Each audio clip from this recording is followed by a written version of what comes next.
ഇക്കഴിഞ്ഞ ദിവസം ഐസക്കിൽ പങ്കെടുത്തൊരു ചെറുപ്പക്കാരൻ അവന്റെ കുറിപ്പിൽ എഴുതി വെച്ചൊരു മനോഹരമായ വാക്കുണ്ട്. ഞാൻ ആഗ്രഹിക്കുന്നത് എന്റെ ഉമ്മയെപ്പോലെയുള്ള ഒരു പെണ്ണിനെ വിവാഹം കഴിക്കാൻ വേണ്ടിയാ. എന്റെ ഉമ്മയെപ്പോലെയുള്ള ഒരു പെണ്ണിനെ, ഒരു തുണയെ കിട്ടാനാണ് ഞാൻ ആഗ്രഹിക്കുന്നത്.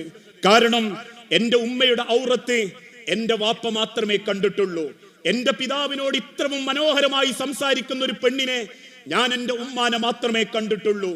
തിരിച്ചു വീട്ടിലേക്ക് വരുമ്പോ പോലും നിസ്കാരപ്പായയിലിരുന്ന് ഉപ്പാക്കും കുടുംബത്തിനു വേണ്ടി പ്രാർത്ഥിക്കുന്ന ഒരു ഉമ്മ, മാന്യമായി മക്കളോട് ഇടപെടുന്ന ഒരു ഉമ്മ, വാപ്പാന്റെ ഉമ്മനോട് മനോഹരമായി പെരുമാറുന്ന ഉമ്മ, കുടുംബക്കാരോട് വേണ്ട ഇസ്ലാമിന്റെ അകലം സൃഷ്ടിച്ചുകൊണ്ട് തന്നെ മുഹറമീങ്ങളായ ആളുകളോട് ഹലാലായ ബന്ധങ്ങളോട് മാന്യമായി ഇടപെടുന്ന ഉമ്മ. എന്നിട്ടവൻ അവസാനം രേഖപ്പെടുത്തി, ഞാൻ ആഗ്രഹിക്കുന്നു എനിക്കുണ്ടാകുന്ന ഒരു തുണ എന്റെ ഉമ്മയെപ്പോലെയാവണം. ആ ഉമ്മ ഭാഗ്യം ചെയ്തമ്മയാ.